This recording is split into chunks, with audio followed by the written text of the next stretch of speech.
Olá, turma do segundo ano. Vamos dar continuidade à nossa aula, unidade 8, página 7. Unidade 8, página 7 do livro de Filosofia. Então, vamos abrir na página 7, lá na unidade 8. Vocês, quem tem o livro, lógico, que está sobre a mesa de vocês, vocês vão se deparar com essa imagem aí, com esta fotografia, tá? E vamos fazer um comentário sobre esta fotografia e fazer um comentário sobre este texto aí. Esse texto de Aristóteles, né, no caso, é um choque da aula que nós fizemos anteriormente, que nós estávamos falando sobre a comédia. Na realidade, estávamos falando do poder de rir, né? Esta capacidade de rir, de interagir também com as peças teatrais, que nos leva a um determinado mundo, nos leva a um mundo imaginário, né? E o próprio texto diz que a comédia ela é a imitação dos homens inferiores, né? Lógico, se a gente parar para analisar esse texto, você vai acabar pensando que o texto ele está se referindo a um olhar preconceituoso. Não, mas na verdade a visão do texto não é essa, não é passar a inferioridade de alguém. Mas esses homens inferiores que o próprio texto ele argumenta aqui, são justamente os homens que fazem com que nós justamente começamos a rir de certas situações que ocorrem ao longo do dia e ocorrem ao longo da vida. É isso que, em primeiro lugar, o texto ele traz para a gente. E o próprio Aristóteles, ele fala justamente de dois sentimentos poderosos, né, que fazem parte da nossa vida e nós levamos ele todo dia, né? Principalmente nos dias atuais. Ele fala justamente do medo e da piedade. Então ele coloca esses dois sentimentos à prova e fala justamente que esses sentimentos são experiências as quais nós vivemos. Então, o próprio Aristóteles, quando ele fala do medo e ele fala dessa questão de experimentar o medo e experimentar a piedade, que é algo muito importante para a gente, o próprio Aristóteles ele fala desta experiência, né? Ele fala da experiência de se colocar no lugar do outro, seja independente da pessoa que você vai se colocar no lugar. Ele fala do herói, ele fala que o herói é o homem piedoso, que tem a piedade, né? Então, ele coloca esse sentimento à prova, né? Então, o objetivo principal desse texto é demonstrar no campo da filosofia que a arte ela expressa alguma coisa para a gente. A arte, ela nos demonstra alguma coisa. O sentimento de piedade, o sentimento de medo, o riso em que nós temos, tudo isso é importantíssimo justamente para o nosso amadurecimento e também é importante para o nosso crescimento, né? Então, este drama que demonstra aí no livro, né, que o autor demonstra no livro, este drama, ele demonstra justamente que quando você vai num teatro, quando você vai num cinema, você justamente vai para fugir daquele dia que você teve, da correria do dia a dia. Então você vai para fugir, né? Então esse é o principal objetivo. Então você vai para a diversão, né? E há um ponto interessante, né? Porque quando o autor ele fala da comédia, quando o autor ele fala do drama, ele fala que quando você está ali sentado na cadeira assistindo uma peça de teatro, muitas das vezes, né, principalmente no teatro, você está interagindo com o personagem. E muitas das vezes você se identifica com aquele personagem. Quem nunca se identificou com um filme ou com uma peça que assistiu? Não sei se vocês têm o hábito de assistirem peças de teatro, mas as peças de teatro elas têm o objetivo de lhe mostrar alguma coisa bem real, porque você está muito mais próximo justamente do personagem.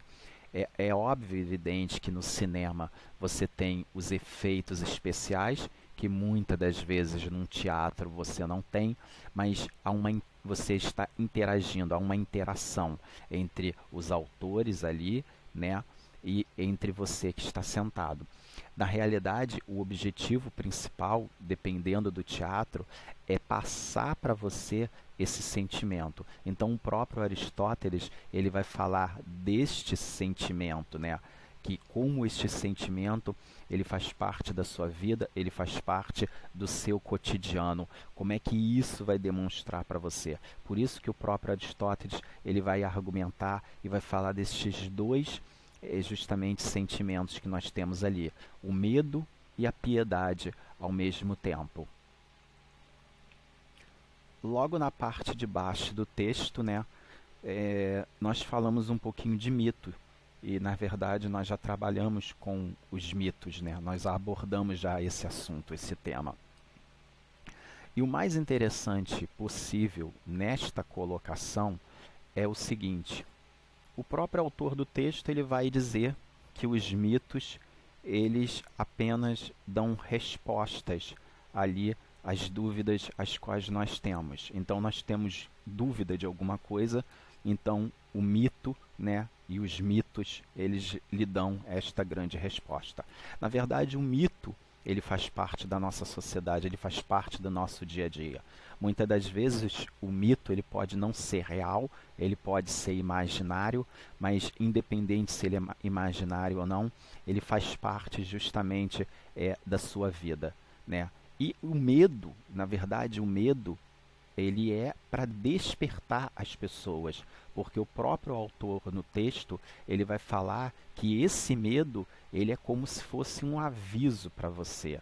Essa é a grande realidade, é como se você se despertasse em relação a alguma coisa. Então o medo é para te frear, é para você talvez não prosseguir, não dar continuidade, para você não ir além. Então você vai até um determinado lugar e você volta. Então talvez você entra numa rua e de repente você vê aquela rua escura demais ou uma rua longa e ali te dá um medo, uma sensação de que você não sabe o que tem no meio do caminho e aí você volta justamente. Esse medo, ele te despertou.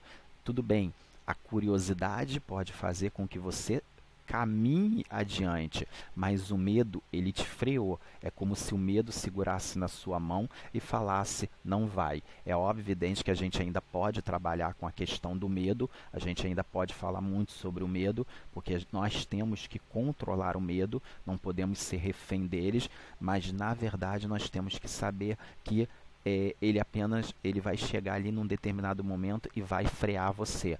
Isso é algo muito importante para a gente entender, né? Então os mitos eles são apenas respostas em histórias que fazem parte da sua cultura, da sua história, da sua formação, que fazem parte do seu dia a dia.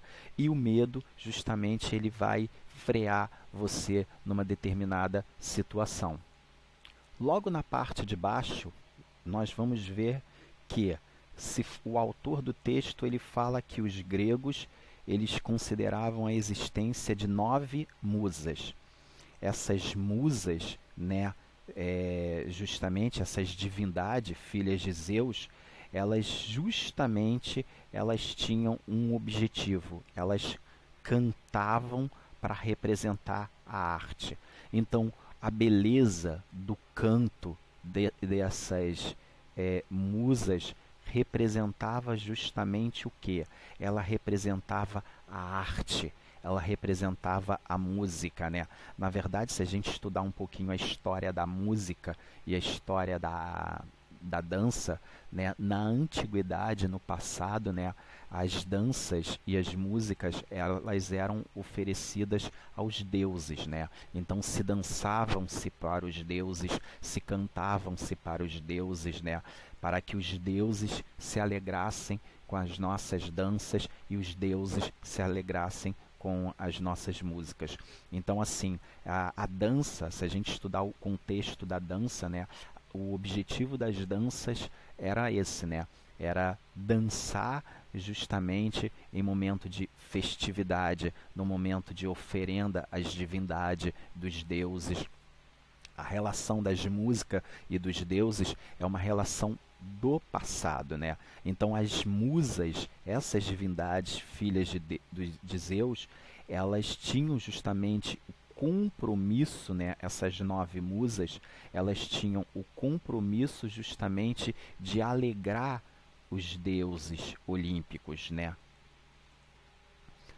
Como nós estamos vendo aí no desenho ali embaixo, né? Esse desenhozinho, essas 9 musas, elas tinham como meta e objetivo cantar para alegrar os deuses olímpicos, né? Então elas passavam, além da sua beleza, elas passavam a sua voz e passavam a sua arte, né?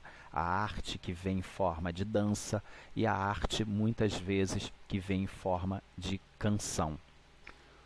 No outro parágrafo, lá embaixo, nós vamos ver que o autor do texto ele fala que com o tempo, né, com o tempo existe uma transformação artística, né? Então a arte ela vai evoluindo com o tempo, né? A arte ela vai evoluindo com o tempo, com a necessidade de mais interação social, compreender a sociedade como um todo. A arte ela vai evoluindo, a dança ela vai evoluindo, a maneira de se interagir com o ser humano, ele também vai mudando, ele vai evoluindo. E isso mostra essa interação da beleza, do que é belo. Aquela aula que eu falei anteriormente, tanto para quem estava online ou não, né? Eu coloquei isso no vídeo, a beleza das coisas pequenas. A beleza das coisas pequenas, as coisas que estão ali de uma maneira que para você parece insignificante, mas pelo contrário não é. Então nós temos que despertar o nosso olhar sobre a beleza das coisas sensíveis, ter a sensibilidade nos olhos e a sensibilidade na mente, de poder perceber a beleza nas coisas e poder se alegrar justamente com as coisas que estão à nossa volta, principalmente com o que nós somos. Então, o objetivo principal da leitura deste texto é mostrar que a arte, a comédia, essa interação que existe com o humano, é para mostrar uma relação muito mais amigável com você. Então, o objetivo é para você se descobrir como pessoa, né, dentro desta beleza. É você controlar o medo, é você ter medo, é você ser piedoso, ter a piedade, fazer a caridade. Então o objetivo principal é esse. Então este texto ele traz este despertar para você. Virando a folha, agora migrando para a página 8, né, nós falamos da arte no período medieval, né? O impacto que essa arte ele pode gerar para você. É óbvio que a arte no período medieval ela foi muito alterada, né? É óbvio que a filosofia cristã ela também alterou a posição, né? O posicionamento que nós poderíamos agir conosco, né? Esta interação. Se na cultura grego-romana, né, se valorizava muito o corpo humano, né? O nu artístico como definição do que é belo, na filosofia medieval, no período medieval, esta parte do nu ele é mal visto, né? Então o próprio eu coloquei aí embaixo, eu até marquei para vocês, ele demonstra-se como fonte de luxúria e perdição, né? Então, na verdade, este nu artístico ele é visto como perdição, como luxúria. Portanto, há uma cultura, né, até então, de que principalmente as mulheres, elas não deveriam mostrar tanto o seu corpo. O seu corpo não é feito para para estar em exposição. O seu corpo é algo seu, é próprio. Então, não é para você estar em exposição. Então, o objetivo principal é que dentro deste ponto de vista, a gente começa a analisar que este período medieval ele coloca de lado um pouco aquela cultura do nu artístico, né, que se tinha na cultura grego-romana, dá uma freada no ser humano, mostrando que o ser humano ele automaticamente ele tem que parar um pouco de se demonstrar, né? A vaidade ela entra como um dos pecados capitais, né? A vaidade, né? Ser vaidoso demais. Então, este é o primeiro destaque que eu coloco aí neste parágrafo da página 8. E o único nu artístico ali que é posto, né, em exposição é o nu artístico do Cristo, a imagem do Cristo na cruz que está sendo crucificado. Aquele nu artístico não é o nu da luxúria ou o nu da vaidade, né?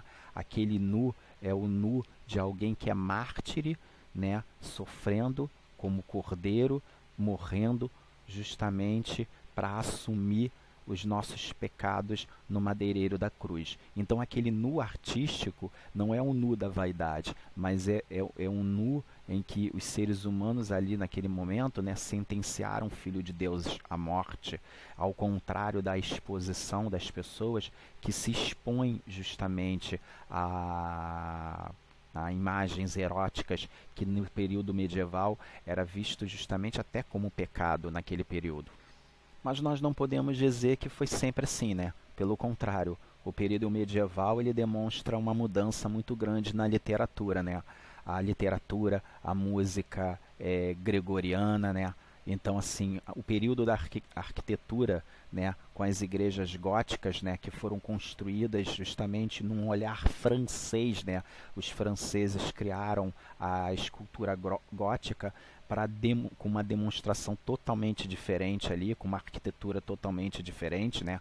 Então, uma outra visão, a música gótica que faz parte justamente ali da sociedade como um todo, né? A literatura medieval, a literatura que ganha um novo destaque, que ganha um novo olhar ali sobre a sociedade. Então, se a gente observar esta imagem de baixo, nós vamos perceber justamente que a catedral gótica, né, ali na França, ela tem uma construção, uma arquitetura totalmente diferente. A ideia principal é que quando você entrasse nesta catedral, você pudesse se impressionar justamente com a galeria da igreja, né? Os vitrais da igreja, ao contrário das outras denominações, das outras catedrais, né, que tinham estrutura romana, as catedrais góticas, o objetivo dela era fazer justamente com que com os vitrais, que a iluminação ela entrasse melhor dentro da igreja e você pudesse justamente estar ali dentro da igreja e se sentir um pouco no céu, se sentir um pouco no paraíso. Esse era o objetivo das igrejas góticas construída ali a partir do século XII até o século XVI, que foi justamente extraordinário ali justamente na sua capacidade, né, de arquitetura ali. E dentro dessas catedrais havia sempre a música, né, vocal gregoriana, né, ali que fazia parte das missas ali do cotidiano, das missas dominicais, onde as pessoas ali se apresentavam, tá? Galera, esse aí foi o nosso encontro de hoje, da unidade 8, da página 7, da página 8, tá? Este foi nosso encontro desse dia e eu quero agradecer a todos vocês. Um beijo, um abraço para todos e até o nosso próximo encontro aí, tá bom, galera? Então, um beijo, um abraço e até a próxima aula aí.